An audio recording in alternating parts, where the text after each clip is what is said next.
¿Puedes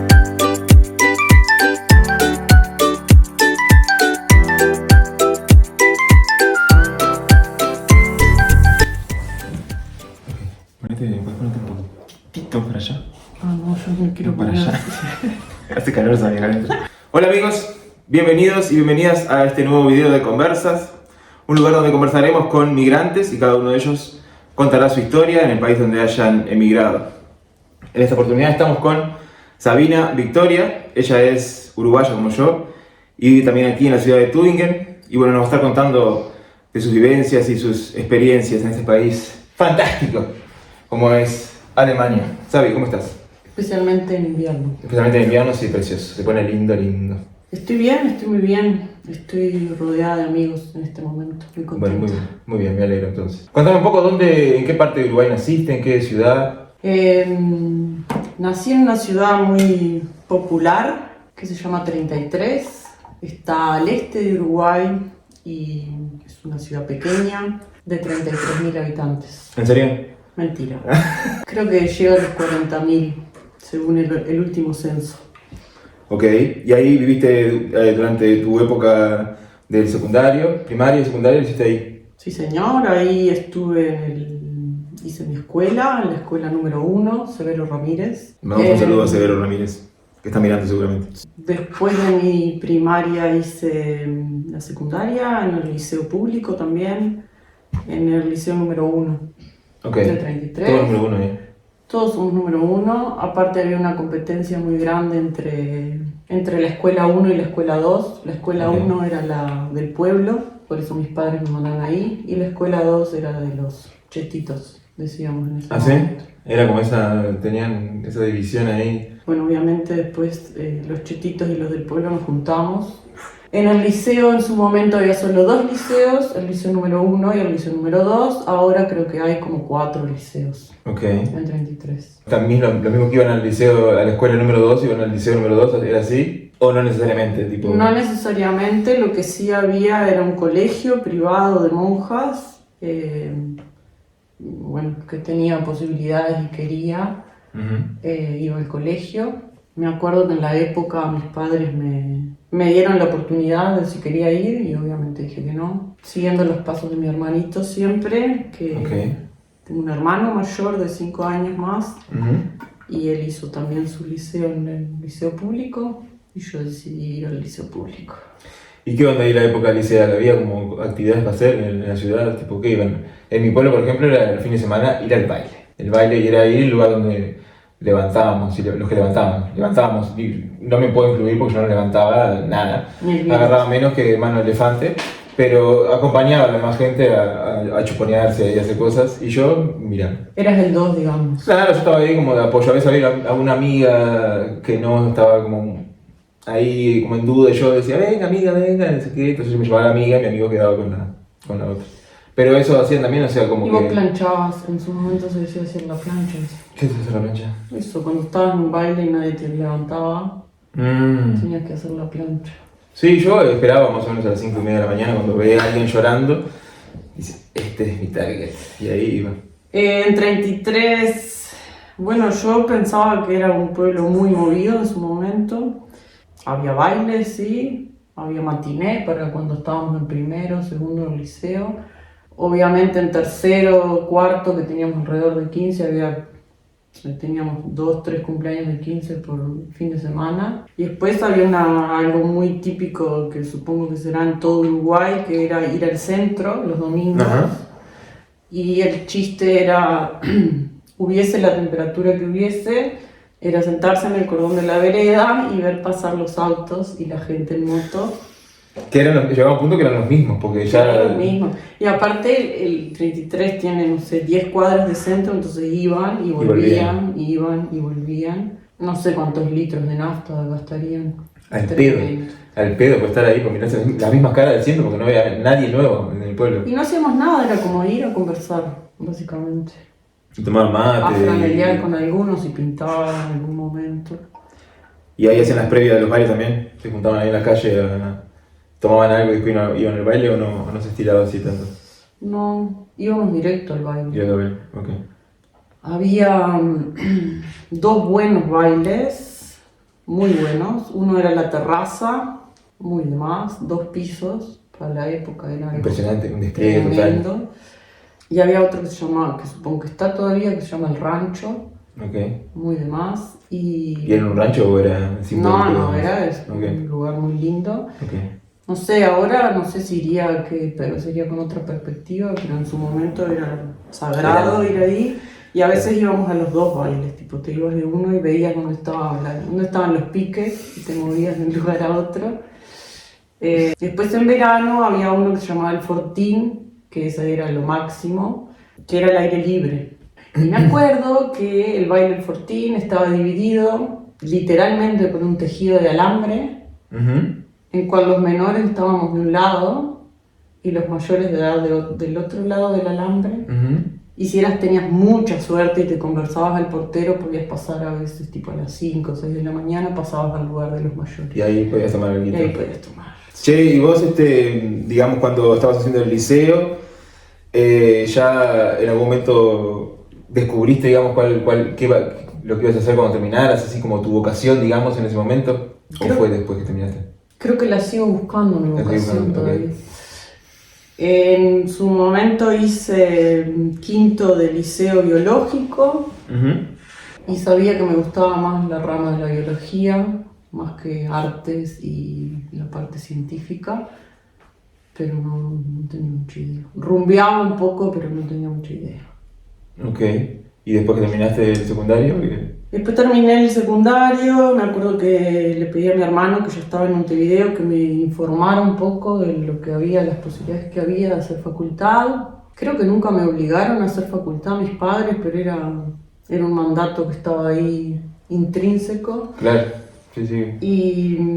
Sí, era mucho lo que se estiraba también antes, o sea, que vos terminabas el liceo tenías que ir a la universidad, a la facultad o hacer algo, o si no ponerte a laburar. Es que en 33, no sé, estaba la UTU en su momento, no sé si ahora hay otras cosas, pero no había muchas opciones tampoco. ¿Y en algún momento vos te imaginaste así, digamos, que ibas a irte del país? O sea, ¿fue como en algún momento tu intención? ¿Soñabas, pues, digamos, en algún momento de chica o de adolescente en irte, por lo menos a tener una experiencia o algo? No, la verdad que no. Bueno, cuando era tipo, no sé, 16, 17, capaz que mi primera meta era ir a Montevideo. Lo cual fue catastrófico los primeros años, a pesar de que creo que fui una afortunada, de que tenía mis padres, tenía mi hermano en Montevideo y tenía en su momento un novio del Olimar también. El Olimar se le llama a 33 porque el río que tiene la ciudad es el río Olimar. Por eso los que viven ahí son los olimareños. Y por eso están los olimareños, y por eso los del grupo. Estaban, creo, muy bien los dos. No, murió el Pepe nomás, el otro Claudio sigue vivo. Podemos checarlo en Google después. Okay. Bueno, y era irme a Montevideo, sí, a estudiar, y en realidad cuando me fui, lo que te decía, me parece que fui recontra afortunada de que mis viejos alquilaron un apartamento, tenía el apartamento para vivir, estaba mi hermano en Montevideo el primer año y con novio, y aún así extrañé un montón a mis padres. Mis padres me iban a visitar una vez por mes, pero igual extrañaba, y mucho a mi abuela también, a mi abuela materna, y me costó un montón ir a Montevideo. Y fue muy gracioso porque cuando fui a Montevideo estaba más perdida que sobre un terremoto, y me anoté en Facultad de Medicina, en Facultad de Química y en el IPA de Inglés. Ok. Toda la vez. ¿Pero con intenciones de hacer todo? La tipa iba a hacer todo porque no estaba re perdida, no sabía qué hacer. Y bueno, llegó el primer día de facultad, 1 de marzo, arrancaban las clases, año 2002, y había que decidir, y yo no me decidía, y la primera clase de Facultad de Química era a las 8 de la mañana, y la de Medicina era al mediodía, y dije, bueno, sigo con Química. Y así fue. Y acá estoy. Porque elegiste tu carrera porque la clase era primero en la mañana. Tremendo. Excelente. ¿Y vos te recibiste entonces cuál sería tu título, digamos? El título es de Bioquímica Clínica. En realidad era una carrera nueva porque se creó en el 2002. En principio estaba como diseñada para ser un nexo entre los médicos y el laboratorio clínico, que nunca prosperó en Uruguay porque ya estaba ese puesto tomado por médicos y por químicos farmacéuticos, y quedó una carrera muy, muy vaga que pocos han podido realmente ejercer como bioquímico clínico. Sí, me gustaría hacer una historia que está interesante, que arranqué en el 2002 y Uruguay está en crisis. En agosto del 2002 se viene la huelga de la universidad, no había clases, todo el mundo al interior, a su casa. Y claro, imagínate, era volver a encontrarte con toda la gente que conocía, joda, todos los días, y justo cayó entre semestre y semestre, entonces no había nada que estudiar, nada que hacer. Y yo estaba tipo saliendo todos los días, volviendo a las 3 de la mañana con 18 años, que para la época era bastante. Y un día encuentro a papá afuera de la casa a las 3 de la mañana, y yo volviendo de la joda, y me mira y me dice, ¿vos pensás seguir así hasta que la huelga termine? ¿Y qué te hizo hacer ahí? ¿Qué hiciste? Y nada, no sé, creo que me empezó a controlar la salida ya. Sí. Ah, se puso ahí. Sí, era celoso el hombre. Y bueno, Facultad de Química fue una tarea ardua. Me costó un huevo. Me costó llantos y llantos. Mucha dedicación y mucha disciplina de todos los días sentarte aunque no entiendas cosas y dale que te dale. Hasta que un día me recibí. ¿Y sí? ¿Cuánto tiempo te llevó? 6 años. 6 años. La carrera son 5 y a mí me llevó 6.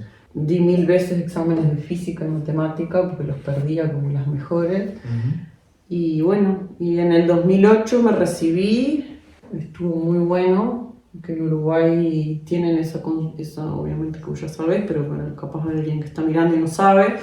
En Uruguay cuando te recibís, tus amigos o los compañeros te tiran con lo que venga y tal. En Facultad de Química era obviamente ir a laboratorios, agarrar grasas, aceites, cosas. Ah, pensé que se tiraban los tipos de ensayos ácidos y cosas así también. Capaz que no ácidos, pero con tubos con colorantes y todo. Acá mirá, viruela del mono, tomá, fra. Y bueno, me acuerdo que una amiga tuvo la hermosa idea, Mercedes, de agarrar una tijera. Yo tenía el pelo largo por acá. Me agarró un mechón así, me lo cortó acá. Algo te iba a preguntar, ¿y cómo salió lo de Brasil, digamos? ¿Cómo lograste llegar hasta allá? Bueno, mi hermano ya estaba allá en Río de Janeiro, estaba haciendo una maestría o el doctorado, y yo estaba re perdida de nuevo, no sabía qué hacer, la carrera no me convencía del todo, no encontraba un nicho ahí de trabajo. Me dijo, bueno, acá puedes hacer investigación. Si te copa la idea, vení y probá. Y me fui, bueno, estudié portugués 1 año y medio antes de irme, mientras terminaba facultad. Todo eso fue antes de terminar, digamos, de recibirte. 1 año y medio estudié portugués antes de irme, sí. Okay. Claro que me fue muy fácil porque 33 está muy cerquita de Brasil, de la frontera, entonces cuando éramos chicos los dibujitos que mirábamos eran en portugués. Claro. En la casa de la abuela siempre estaba la red Globo prendida. Y o sea que fue fácil estudiar. Comparado con alemán, fue muy fácil. Así que hablas fluido, digamos, portugués. O sea, falo portugués, sí. Y bueno, me fui, agarré mis cositas y me fui a Brasil. Estás sabiendo que estaba mi hermano, o sea, iba con un backup ahí de sentimental. Y di una prueba de ingreso en un instituto que se llama Osvaldo Cruz. Y bueno, y sí, me fue bien. Era para los primeros 10, le daban beca y me quedé en el lugar 7, y así que tuve beca del gobierno brasilero y pude hacer la maestría ahí. ¿Cuánto tiempo viviste ahí? 2 años y un par de meses. Creo que, bueno, el primer año estaba con mi hermano y claro, me acoplé, o sea, fue relativamente fácil migrar en ese momento porque me acoplé al grupo de mi hermano, que eran todos unos cracks, y salía con ellos, íbamos a los churrascos con ellos. ¿El churrasco? ¿Qué es eso? Churrasco es como un asado en español, Okay. pero los brasileños le llaman churrasco. Y se juntan, y es diferente al asado uruguayo porque lo que hacen es asar la carne y la cortan todas en pedacitos y después comés como de parado. Así. Okay. Y me fue muy fácil ese año, ese primer año íbamos a la playa muchísimo, todos los fines de semana, estuvo buenísimo. Y el segundo año mi hermano decide volverse a Uruguay y ahí se me cayó el mundo de nuevo. Claro. Porque obviamente ya me juntaba con algunos, pero no con todos, y empecé como a tener un poco más nada, que revolverme yo sola. Bien, y después, después de Brasil ahí, ¿volviste a Uruguay a buscar un trabajo? ¿Cómo fue? En Brasil tuve la oportunidad de quedarme, pero no lo quise porque estaba extrañando. Sí, y tenía la idea de volver a hacer el doctorado de Uruguay y me puse a trabajar en el Instituto Pasteur de Montevideo. Y estuve en el Pasteur, creo que al año que llegué al Pasteur ya empecé a pensar en, tengo mails ahí guardados de querer venirme a Europa. Empecé a mandar muchísimos currículum y reboté chiquicientas mil veces. Y bueno, me fui quedando, después me novié, estaba como ahí, bien en Uruguay, con un poco con el bichito atrás de esta experiencia de Europa yo la tengo que vivir en algún momento. Ya tenía 2 amigas que viven en Suecia, que ya estaban acá y estaban todos los cuentos y era como, yo quiero eso también. Y después hice el doctorado ahí en el Pasteur, me cambié del trabajo que estaba y arranqué el doctorado y en el 2021, ahora, hace 3 años y medio, terminé el doctorado y me vine a trabajar en la Universidad de Tübingen. Y nada, todo el mundo me decía, tipo, Alemania, estás loco, no sabes, o sea, vos que te gusta la playa, que te gusta el calor, no hablas el idioma, y yo, no, yo voy a poder. Yo voy a poder. No, claro, porque era lo que querías en ese momento. Che, ¿y cómo lograste entrar, digamos, acá? ¿Postulaste para algo? Hay un uruguayo acá que trabaja en la universidad. Y ella le mandó el llamado a otra amiga que está en París. Esta amiga de París le mandó a otra amiga de Uruguay y esta uruguaya, me acuerdo clarito el día que me mandó, que estaba en el Cabo Polonio de vacaciones. Me dice, che, ¿sabes? Me mandaron este llamado, no sé si te querés presentar. Mi idea era venir a trabajar en realidad, no hacer un postdoc en la universidad, pero bueno, si era el puente para lo otro, me venía bien igual. Y bueno, me presenté y me hicieron también, o sea, había varios candidatos y quedé. ¿Y nunca te imaginaste que iba a ser acá en Alemania? O sea, que no estaba como en tu radar, digamos. No estaba en mi radar Alemania. Okay. No lo descartaba porque un poco creo que también era desconocido para mí, no sé. No tenía tan al tanto lo que era Alemania en su momento, pero no era que me quería venir a Alemania por ejemplo. Claro. Y cuando te llegó la noticia, digamos, como que la noticia de que, bueno, que te ibas a venir, ¿te alegraste? ¿Cómo fue? Cuando me llegó la noticia fue muy bizarro porque yo iba a trabajar al Pasteur en bicicleta, desde el centro de Montevideo al Pasteur en bicicleta, y venía por la ciclovía de Avenida Italia revisando el celular, cosa que no se debe hacer, malísimo. Sanísimo tu actitud. Y venía mirando y de repente me choca así, o sea, tuve un mini accidente, otra bici me chocó y terminé toda desviada en la bici en el pasto. Y era mirando que había quedado seleccionada. Sí. Qué momento, qué momento. ¿Sí? ¿Y vos llegaste acá entonces, cuándo, en qué año? Mayo del 2021. Ok. El corona ya estaba mucho más leve, pero igual llegué con tapabocas. ¿Y cuáles fueron así tus, digamos, primeras impresiones después de no sé, poner el primer mes de vivir acá? ¿Dijiste este es mi lugar en el mundo o querías salir corriendo? Fue un poco raro, cosas buenas y cosas malas. Lo raro era que yo todavía no había defendido el doctorado, entonces estaba preparando la defensa para la tesis que la iba a hacer por Zoom. Y a su vez estaba arrancando acá en un trabajo nuevo, con gente nueva, en un país nuevo, en un idioma que no entendía un sorete, que sigo sin entender. Eso como lo más negativo, digamos, y lo bueno era que era verano. Claro. Tübingen en verano es divino, precioso, sí. Así que eso estuvo muy bueno. También me sorprendió porque me acuerdo que de ver videos en YouTube y todos los videos te dicen que los alemanes son unos cara cagada, que son serios, que son secos, que son fríos, que son unos robots, y llegué acá y el grupo era un amor, el jefe era un amor, se me recibieron súper bien, el lugar donde me estaba quedando también, la pareja que me estaba quedando. Me acuerdo que llegué y tuve que hacer cuarentena de no sé, una semana, y la mina donde me quedaba en la casa fue al súper antes que yo llegara a Alemania, y llegué y tenía como un mini surtidito ahí. Sí, que después me lo cobró, porque obvio, alemana ella, pero bueno. Bueno, está, pero la intención fue buena, digamos. Sí, sí. Sí, está como ese concepto también, o sea, que yo lo había leído y bueno, había escuchado también pila de veces de que son así, que son fríos y de que no sé qué. Obviamente son distintos a nosotros, o sea, nosotros somos como mucho más de, no sé, tocarnos, abrazarnos y cosas de esas. Ellos no son tanto así, yo creo que tienen como otras maneras, digamos, de ser, pero no quita el hecho de que son súper cordiales, son súper carismáticos. Yo tengo un concepto, no sé, mi concepto de que para nosotros los latinos es como más fácil iniciar una relación de amistad. Y para ellos al principio es como más, yo no te conozco, no te tengo por qué preguntar, no sé, cómo te fue el fin de semana. Pero una vez como que saben que confían, es como que son muy honestos y muy... Son bacanos. reliable, no sé cómo es la palabra. Confiables. Si podés, no me das una lista, digamos, de cada cosa, pero desde que estás acá hace 3 años, ¿no? O un poco más. 3 años y medio. 3 años y medio. ¿Cuáles serían, sí, a grandes rasgos, digamos, los pros y los contras de la experiencia en general de haberte venido para acá, de Alemania?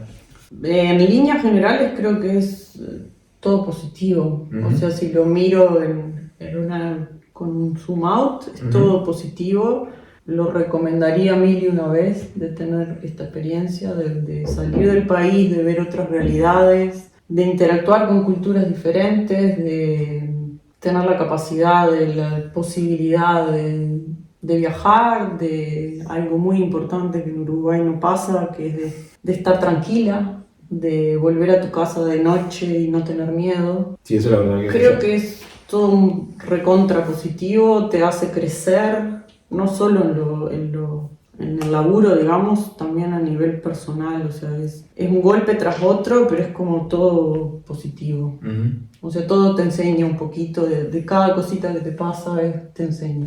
Para mí lo negativo, pero bueno, eso también es muy personal, es el invierno y el frío. Sufro todos los días que hace frío, especialmente cuando menos empiezan los negativos, ahí se complica. Bueno, sí, sí. La semana pasada tuvimos un día que la máxima era 1 grado, después era -3, -4 creo la mínima. Sí. A mí me pasó un invierno, hace 2 inviernos atrás, que hubo -16 acá en Tübingen. Pero bueno, también otra cosa que es diferente a Uruguay, yo creo que en Uruguay no todo el mundo tiene el acceso a calefacción, obviamente que no todo el mundo tiene acceso a calefacción. Acá todos los lugares que vas está calentito, el ómnibus está calentito, todos los lugares que entras. Sí. Sí, eso es una cosa que yo dije en el video que hice con mi historia de que acá, o sea, puede haber, bueno, -16 o -10 y vos estás adentro y ni te enterás. Y que en Uruguay a veces a nosotros nos pasaba que estábamos tapados con una cobija, teníamos la estufa a gas que tenía 3 paneles y teníamos un solo panel prendido porque si prendías 2 te duraba 2 semanas nada más y tratábamos de durar todo el mes. Estábamos tapados al lado de la estufa porque si no te ponías al lado te cagabas de frío. Y a veces incluso incluíamos un gato arriba como para darle un poco más de templadez. Todo eso para estar 2 horas para mirar una película y decir, bueno, aproveché el día, hice algo que yo tenía ganas de hacer. Y después te acostabas a dormir, te tapabas con cuánta cosa tenías porque hasta una bolsa de nylon te ponías arriba para poder... Porque el frío que entraba por las ventanas, por más que estuviera todo cerrado, era tremendo. Sí, no como ahora que estamos... No sé, ya, como sí. Y hay una cortita. Algún grado, 1 o 2. 1 o 2 de sí. Tengo una historia graciosa que bueno, yo hablo mucho por videollamadas con mi familia de Uruguay. Y los primeros meses, que acá era verano, en Uruguay era invierno, y estaba hablando con mi hermano, y mi hermano estaba dentro de su casa, de gorro de lana, de campera. Y la señora, que era la dueña de la casa, me dice, ay Sabina, qué frío debe hacer en Uruguay, porque mirá cómo está tu hermano. Digo, no, Susan, es que no todo el mundo tiene aire acondicionado y calefacción en Uruguay. No, sí. Y por más a veces que los tengas, o sea, se pasa mucho frío, porque aparte es un clima como mucho más húmedo y ventoso, entonces a veces hay, ponerle 5 o 6 grados, que vos decís, capaz que comparado con acá no es tanto, pero lo que hay viento y llueve y todo, te cagás de frío mal. Yo creo que también acá tienen como más, no sé, los sistemas, las ventanas, todo más aislado y doble vidrio, están más preparados. Sí. Pero no están preparados para el calor. ¿Vos decís que no? Bueno, eso es lo que he escuchado de las historias de los alemanes, que como en su historia no han tenido grandes, o sea, altas temperaturas, no tienen aire acondicionado en todos lados. Claro, sí, eso es cierto, sí. Y el ventilador, por ahí, no sé si se usa acá, pero no se usa tanto como en Uruguay, por ejemplo, No. que tenés 2 ventiladores por habitación, más o menos, Sí. porque en algún momento de tu estancia acá, digamos, ¿has sufrido discriminación de algún tipo? Que vos entiendas como discriminación por ser de otro país. En el trabajo no. Tuve la suerte del el trabajo pasado en el laboratorio, había mucha gente de afuera, eran minoría los alemanes. Creo que personalmente no he sufrido, no sé, puede ser que me esté olvidando, pero tengo una historia de Tinder que sufrí discriminación, sí, Okay. en la entrevista. Sé que uno entra en las tecnologías estas de aplicaciones de citas y estaba hablando con un alemán y nada, en una de las charlas me preguntó si tenía el culo tan grande como todas las latinas. Eso estuvo muy de menos.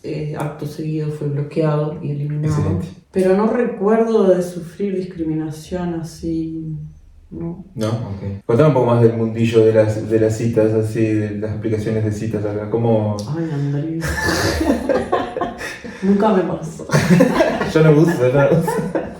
Venía con el celular las aplicaciones, yo no las instalé. Comparado con Uruguay hay un mundo muy...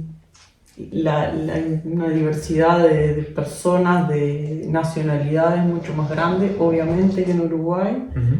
Alemania está identificado por ser muy abierto a recibir migrantes y eso creo que se ve también en las aplicaciones de citas. He conocido algún alemán, pero bueno, cuesta, es como que hay una pared Claro. de rocas entre medio y es como que tenés que mirar a través de la pared. Cuando estabas en Brasil, ¿usabas aplicaciones de citas también? No era necesario, ahí ya era. Qué divino Río de Janeiro. Era mucho más fácil, así eso sí. Río de Janeiro tiene todo lo bueno y todo lo malo, hay muchísima joda y salíamos, me acuerdo, tipo miércoles a bailar forró, viernes, sábado y domingo a bailar forró de nuevo. ¿Qué es el forró? Forró es un tipo de música que se escucha en Brasil, ¿qué te puedo decir? Como una cumbia que se baila tipo en pareja. Ok.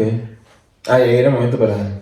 O sea, es que no, en esos lugares en particular, obviamente hay levante, pero en esos lugares en particular es como que va mucha gente que realmente va a bailar. Claro. Y eran los miércoles y los domingos, y a eso íbamos seguro. Tengo una amiga, muy amiga brasilera, que íbamos todo el tiempo, y yo era la gringa pobre que no sabía ni menear. No era necesario, creo que no existían, no sé si existían en 2009 las aplicaciones. No sé en qué año se hicieron tan populares. Bueno, como última pregunta es, ¿volverías a vivir a Uruguay? Sí, volvería. Okay. Sí. Tengo que mencionarlo, que extraño un montón. En su momento a mis padres, ahora extraño mucho a mi madre, a mi hermano, a mis sobrinas. Volvería a Uruguay, sí, seguro. No sé si volvería a Montevideo, uno nunca sabe, las vueltas de la vida. Me encantaría encontrar algo en el este y poder irme cerca de la playa. Y sí, obvio, no lo descarto. Pero si tuvieras la oportunidad de ponerle de quedarte a vivir para siempre acá o bueno, en algún otro país que no sea Uruguay, o sea, ¿lo harías? O como tu objetivo, digamos, es bueno, vivir esta experiencia migratoria y después volver a Uruguay y tratar de quedarte allí? No puedo pensar, Andrés, a tan largo plazo. Okay. Pienso como más, ahora estoy bien en Alemania, pero también si sale algo que me interese en Uruguay estoy totalmente abierta a irme. Pero como te digo una cosa, te digo la otra, si voy a Uruguay y me pinta volver a irme, también me volvería a ir de nuevo. Alemania te brinda muchísimas cosas que te dan una zona de confort que es muy especial, ¿no? O sea, la calidad de vida sí, es muy distinta. Es muy distinta, te brinda muchas cosas que están más fáciles, más al alcance de la mano, que no las tenemos en Uruguay. Me cuesta un poco lo afectivo que dejé en Uruguay. Por suerte el tema amigos acá, y no es No es por rascarme el lomo. No es por rascarte el lomo, pero como vos ya sabés, empecé teatro contigo hace un año, Casi 2 años. casi 2, bueno. Y con el grupo de teatro que tenemos, que somos todos latinos, encontré un grupo increíble de soporte, de sentirme cómoda, de sentirme Sabina también.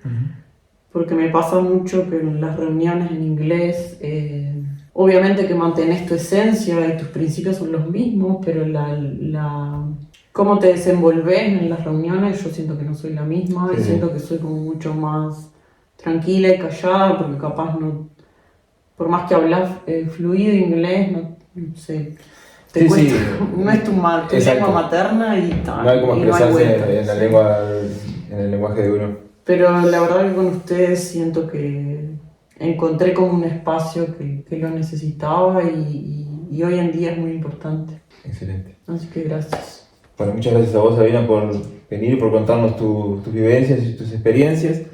Y con ustedes nos volvemos a reencontrar en el próximo video de Conversas. Les agradezco mucho y nos vemos la próxima. Chao, chao. Chau. Chusi. Chusti.